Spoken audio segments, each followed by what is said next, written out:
It is April 2nd, 2016. This is a short video to review and elaborate on some discussions we didn't get to in class. It's the substantive due process area, and what we're going to want to be talking most about in this video is the Griswold case and Roe v. Wade and its aftermath. And a second video will then pick up the story in the mid-70s and take it through Planned Parenthood v. Casey. Before we begin, let me just review the two big themes. They're at the top of your outline that these substantive due process cases raise. And, there are kind of historical and logical puzzles involved in Roe and Casey. Historically, the first problem we can call the ghost of Lochner and the ghost of the Lochner era. Recall that the New Deal story about Lochner and cases like Aitken's was that this was illegitimate judicial activism.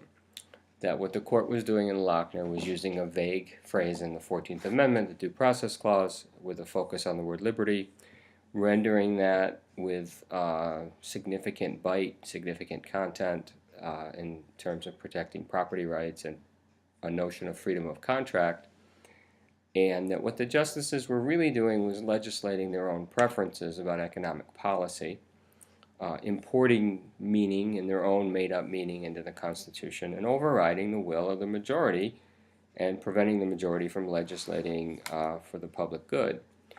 So the historical puzzle, and you can see the anxiety in Griswold, right? Douglas doesn't want to invoke the 14th Amendment, so he comes up with this kind of fanciful argument about the Bill of Rights involving a right to privacy in general.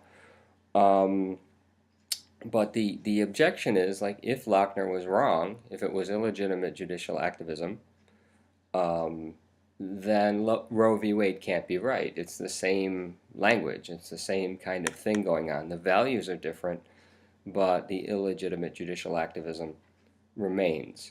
And there's a broader idea about the Constitution here that conservatives used to embrace more when they didn't have power and didn't control the courts. Rehnquist wrote an essay in the mid-70s that was premised on the idea, a fundamental idea about what the Constitution is. It is fundamentally a charter for democratic self-governance. And yes, it's a constitutional democracy, so the majority can't do whatever it wants, of course. But if there isn't a textual basis or something plausibly derived from the text, or the clear intentions of those who wrote the text, then it isn't in the Constitution, right? And that leaves a lot of issues to be resolved through the democratic process. So that's one kind of theme, right? So what is the Constitution? Who's going to go about, having the power to decide what it means? And the counter-majoritarian difficulty means that whenever the court intervenes, it intervenes against democracy, and it bears the burden of proof on whether that's authorized under law. And the conservative answer on Roe, of course, is you can't. You can't say Lochner is wrongly decided for the reasons the New Dealers said it was wrongly decided, and say that Roe is anything different. And this deference to the democratic process is especially strong when the language is vague and the values being imported into that language are substantive, as in substantive due process. So Roe becomes the shakiest ground. Now, I think it's an interesting conversation that we'll have later. Is Brown v. Board any different in that regard? And I think no, but that's a separate issue for later. Roe is the icon of government by judiciary that's really just bad for us. This question, the Constitution, as Scalia always says nothing about abortion, and therefore it should be left to the democratic process. What is the response from the justices and some of them, conservative Republicans who were always ambivalent about abortion? What is their response on the level of what the Constitution is, how one goes about determining what the Constitution means, and whether the justices are legislating their own moral preferences. And, are you persuaded by those responses?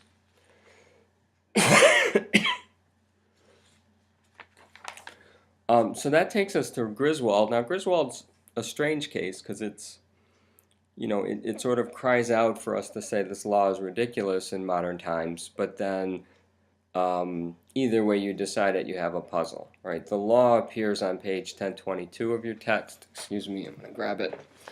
And it's a Connecticut law that's been on the books, and no one's been able to get it off the books. And it says it's a crime, a minor crime, to use contraceptives to prevent, for purposes of preventing pregnancy, right? For the purpose of preventing conception is what the law says. It's on page 1022 again. Okay, if this is challenged as a violation of your liberty under the 14th Amendment and the Due Process Clause there, no state shall deprive any person of life, liberty, or property without due process of law. Connecticut's a state. The operators of this birth control clinic are providing advice to married couples and technologies, birth control technologies, and they're charged under an aiding and abetting statute. If they invoke a right to privacy and autonomy under the 14th Amendment or somehow derive from something in the Bill of Rights, should they prevail? What's the argument that there exists a right to privacy? And we have various takes, various opinions to look at, and I'm going to go through them very briefly. The law is struck down in a 7-2 vote. 4 other justices joined Justice Douglas's opinion for the court. And Douglas, you can see right away, he doesn't want to rest on the word liberty in the 14th Amendment. Against the backdrop of Lochner, he doesn't want to go there. But that forces him to make a kind of an awkward, a lot of people might say logically incoherent argument about the penumbras formed from emanations in the Bill of Rights. So he talks about the First Amendment, the Third Amendment, the Fourth Amendment, the Fifth Amendment, the Ninth Amendment, but not the 14th Amendment. And, there is an idea here that the court has protected rights that have to do with the Bill of Rights, but aren't specifically mentioned. So the main example there would be freedom of association. You don't see the word association in the First Amendment, but you need to protect freedom of association to genuinely protect freedom of speech. That makes some sense. So that's within the umbrella or penumbra of the First Amendment, freedom of association. And he goes through the other amendments in that fashion. Logically, it doesn't really hold up because each textually enumerated right might have a penumbra of some sort, like association to speech, but then he wants to go above all of those individual textually enumerated rights and make a general right to privacy. And that just doesn't seem to follow. He talks about the basic moral intuition that it's just wrong for the state to do this, and invokes the idea of the police, searching the bedroom for telltale signs of violation of the law. What can Connecticut say to defend the law? The only secular thing it can say, is that its purpose is to discourage premarital or extramarital sex. And if that's all they have to say, then they're going about it in a very strange way, criminalizing married couples' use of contraceptives. And so there's a means-end argument and an irrationality argument. But you're still left with where this right to privacy comes from and where it's grounded. Justice Goldberg writes, he agrees with Douglas, but he writes to say we really need to think about the Ninth Amendment as a guide here. The Ninth Amendment says that just because we haven't written some rights down doesn't mean there aren't others retained by the states or the people. There might be others. The Ninth Amendment doesn't add anything substantive on its own, but it's what lawyers sometimes call a rule of construction, so it's a guide to reading the document.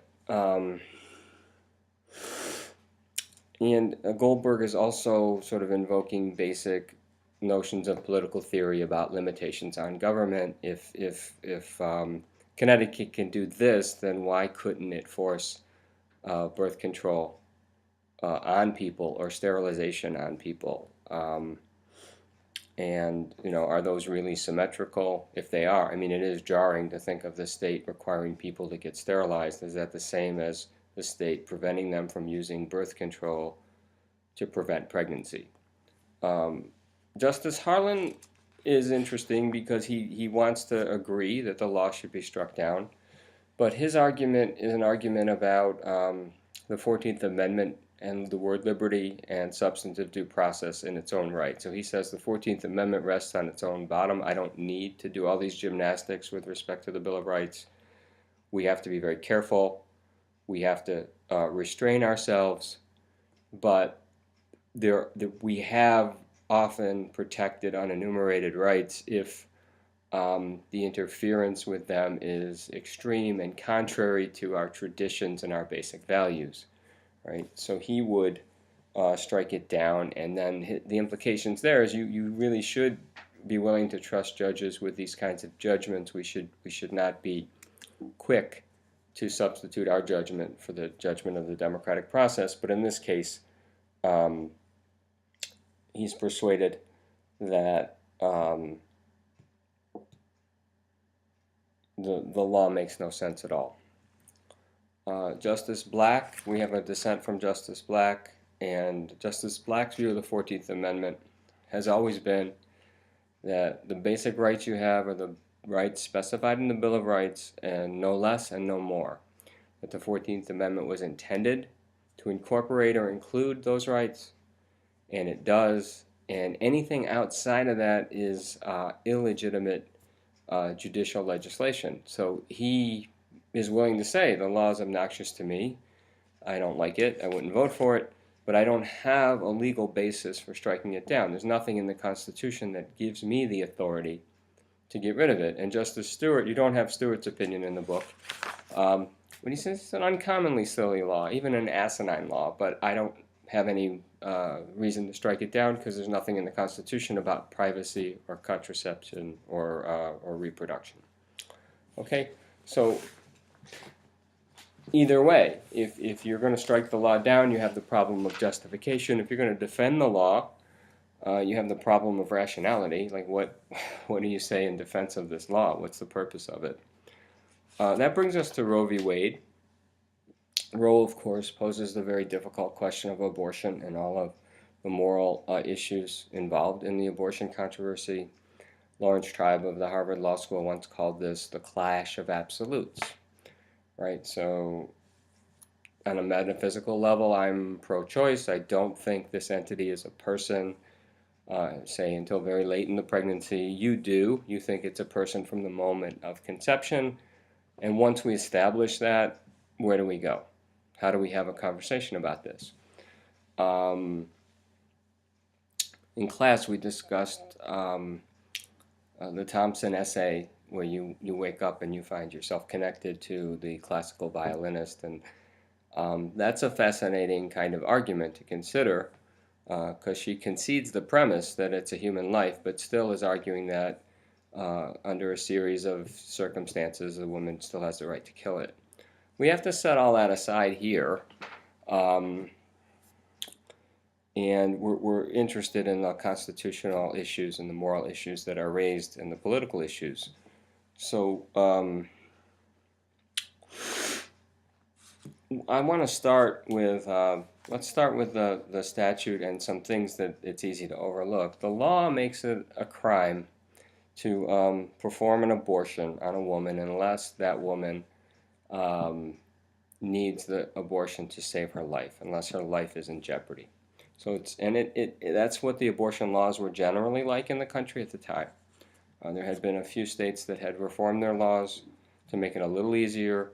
No state law went as far as Roe ended up going in protecting the abortion right. So we have this statute, and it's challenged. And the challenge obviously can't really arise without the feminist movement, without developments in the law, without the sexual revolution, without changes in mores. So it comes out of a context. And the challengers say, well, Griswold implies that I have a right to control my reproductive destiny. And by the way, in a case called Eisenstadt in 1972, the logic of Griswold was extended to individuals. Individuals had the right to use contraceptives. That was part of your constitutional freedom. So that logic can be extended here to terminate the pregnancy. You could find that right like Douglas did with the Bill of Rights omits privacy, or you could find it right in the 14th Amendment in the word liberty. Um, so let's start with two areas of agreement in Roe. It's easy to overlook this. All 9 justices do agree on some things. One is, and this is important, because even the dissenters agree with this, if the woman needs the abortion because her life is at stake, she does have a constitutional right to it. So there is some measure of constitutional protection. The state can't make the woman die as opposed to terminating the pregnancy. That violates her freedom. Well, where does that right come from? Well, life. I don't know. But even the dissenters are willing to say that the state could not prevent a woman from getting an abortion if her life was at stake. And all 9 also agree, and at the other end of the continuum, that there does come a time in the pregnancy when the state can ban abortion. That's the viability line. At the time, it was about 28 weeks into the pregnancy. It has to do with the lung capacity of the fetus and the fetus person's ability to live outside the womb, albeit with artificial help. So the viability line marks the point for all 9 when the state can ban abortion, unless the woman needs the abortion to preserve her life or health. And that's the exception to the late-term abortion that is allowed and that is required in Roe. Okay, so those two areas of agreement set up the window of disagreement, and we get a 7-2 decision with only Rehnquist, who's new to the court, and Justice White, who's a Kennedy appointee, very liberal on civil rights for blacks, very conservative on social issues, and you might speculate that this has to do with his Catholic background, but he dissents. So I want to say many people find Blackmun's reasoning kind of puzzling, problematic. I mean, even if you're pro-choice, is this the argument for you? What are the implications of the actual argument that Blackmun makes? Does it matter how the argument is written? And I think it matters a lot. I think it matters how it's framed. But let's walk through it a little, and then we'll raise some questions about it. How does he open? We're going from your book, page 1029. It's where Roe appears. And after he states the basic facts of the case, he opens with some anguish, right? He wants to acknowledge how wrenching this is, right? This is fraught with peril and difficulty, and people disagree fundamentally about it. So this is the clash of absolutes idea. And then he says that the court's job is to resolve the issue by something he's calling constitutional measurement, right? Free of emotion and predilection. Yeah, so you get this image of neutrality, objectivity, dispassion. Can we have a constitutional resolution that isn't caught up in all of the emotion and predilection? No, we can't. But it's an interesting move. It's an interesting sort of attempt. And you could miss this, but I want to suggest, oversimplifying a bit, but I want to suggest that he goes to what the medical profession tells us, what medical knowledge is about fetal development and pregnancy, and technologies to ground some kind of objectivity. And so he's looking for a way to steer through this minefield, and medical science is where he goes. In the O'Brien chapter from Storm Center that I've recommended that you read, we learn a little bit about Blackmun and his process. And he had been lawyers for doctors. He had a great deal of respect for the medical profession, and you see that in how he writes the opinion. And then another interesting thing as an introductory move is that he quotes from Holmes's dissent in Lochner. Now Holmes was dissenting, saying the court and Lochner should stay out of this and basically the Democratic majority should have vast leeway to resolve moral conflicts, because for Holmes there's no such thing as absolutes, and Holmes doesn't quite tell us when he would strike down a law, but he is very clearly saying, I will bend over backwards to let the majority do wildly stupid things or wildly controversial things and not constitutionalize a value judgment unless it's absolutely clear. So it's a highly restrainist opinion by Holmes and Lochner. And by the way, Holmes is alone in Lochner in saying that even if it's a labor law, it's okay. Right? The other three dissenters said it was a valid health measure, the 10 hours bill. Holmes is the only one who's willing to say he's not that concerned about the rationale the majority uses for the maximum hours law. So it's weird that Blackmun is quoting Holmes, but he's quoting him for the proposition that the Constitution is made for people of fundamentally different values. So I guess he's invoking that to say that the court really has to sort of rise above and mediate these conflicts, that we need a Constitution that can serve us all, and the court is going to do that for us. Now there's a piece of the opinion that's omitted from the Brechtschneider text, and it's omitted almost always from all edited versions, and it comes early. And what it is Blackmun writing, 25 or so pages about the history of abortion that starts with the Greeks, and the Romans, and then medieval thinking, and early modern England. And he just goes through, and it's always what medical professionals and legal theologians and legal professionals have thought about it. And it's a little bizarre. Why does he do this? Well, if he makes the timeline 2,000 years, then the last 100 years doesn't look so solid and natural and unconventional. Sort of unsettles when we see that people have worked this out in many different ways in many different times and places, our conventions for 100 years might be, unsettled a bit. I think that's his main reason for doing it. But he does sort of tell this story about, being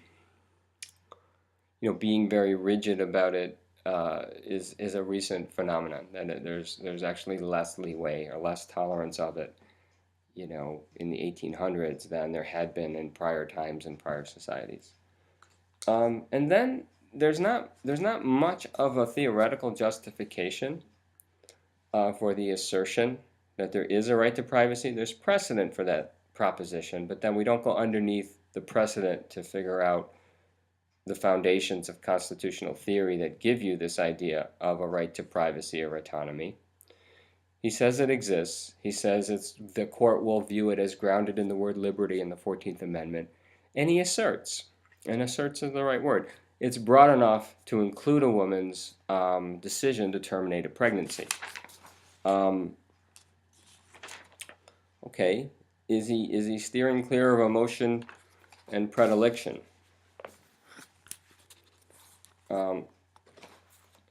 Then we can turn to Texas and what Texas might have to say to defend its very strict anti-abortion law. The first thing it says is important, and it's interesting to see how the court handles this. That entity is a person from the moment of conception. It's a constitutional person entitled to protection in its own right. Abortion is the destruction of a human life, and obviously the state can prevent that. And the court's answer to that, as the opinion goes on, is no. When the Constitution uses the word person, it uses it postnatally. It's not a word that's ever been thought to apply to the unborn. It would raise lots of logical problems. If the fetus were a constitutional person from the moment of conception, then no state could decide to allow abortion, that there would be a protected right, that the courts would be overriding any democratic decision to the contrary. Maybe pregnant women somebody would be filing habeas corpus petitions for the unborn who are unborn in jail. We could go on. But just because the court rejects that, Blackman says, doesn't mean that the court will endorse the plaintiff's claim. And the plaintiffs are saying if it's attached to the woman, she can kill it, that it's a right that's operative throughout the pregnancy. And again, there's a kind of just assertion quality of the opinion. It's like the court says no, that the woman cannot be isolated in her pregnancy. The state has two interests. Right, so you want to pay attention to how Blackman frames these interests in regulating the abortion procedure and decision-making process, and how they reference this reliance on the medical profession and what doctors think about it. So Texas, Blackman says, asserts two interests. One, this is not privacy in the sense of something you do by yourself in your bedroom. It's a public medical procedure, and of course the state can regulate that. It could be dangerous. So it has an interest in protecting the woman's health that grounds any regulations about the abortion procedure.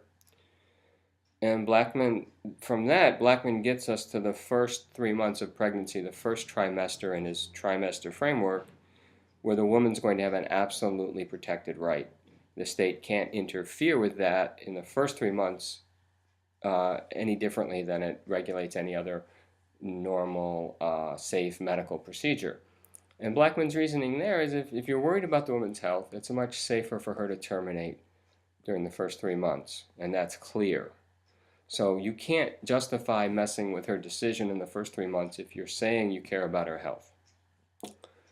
Now, during the second trimester, it's dicier and the health matters are more complicated. So you can then pass regulations to promote the woman's health, but they really have to be about protecting the woman's health. They can't be pretextual. Okay, so that gives us this idea about the absolutely protected right in the first trimester. After 3 months, the state has a compelling interest in protecting the woman's health, and it can pursue that interest. We're not done yet, because Blackman, although he's clear that it's not a human life, he does say, and this is a bit of a puzzle in Roe, that Texas has a second interest in protecting the potential life of the unborn entity. What does this mean, potential life? Well, we talked about it quite a bit in class. I'm not going to belabor it here. Blackman's always careful to say it's an interest in potential life, and that interest does not trump the woman's decision-making autonomy until viability. So Roe establishes the viability line. It comes near the end of the second trimester, and at that point, the state's compelling interest in potential life at that moment warrants a ban on abortion unless the woman needs it to preserve her life or health. So the idea of viability is invoked to draw another line. Right? So we have an absolutely protected right in the first trimester because neither of the state's two interests, maternal health and potential life, matter there at all. During the second trimester, the state can intervene a lot more to protect the woman's health, but it has to be real. The interest in potential life is not strong enough yet. Presumably it grows throughout the pregnancy, but it's not clear to me whether it's a growing thing or a bright line thing. But at viability, the state's second interest in protecting potential life is strong enough to warrant a ban unless the woman needs it to preserve her life or health. So that's the trimester framework. Blackman doesn't say much about the nature of this interest in potential life or what it is or how it might be different than protecting life.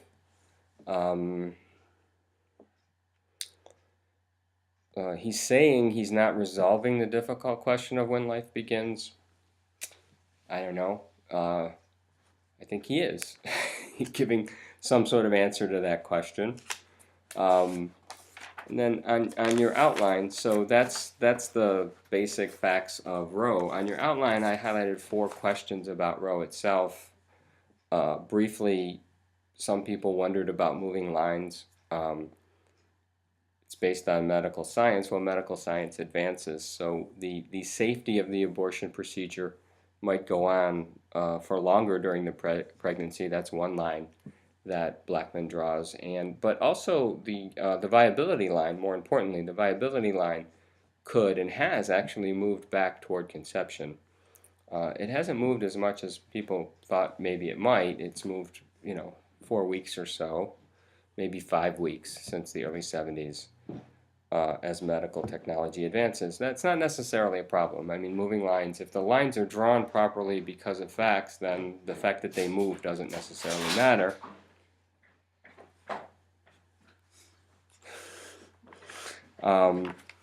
Second question is this interest in potential life and what it is, really. Let's defer that till we get to Casey. And a third thing that I also talked about in class is just the framing of it.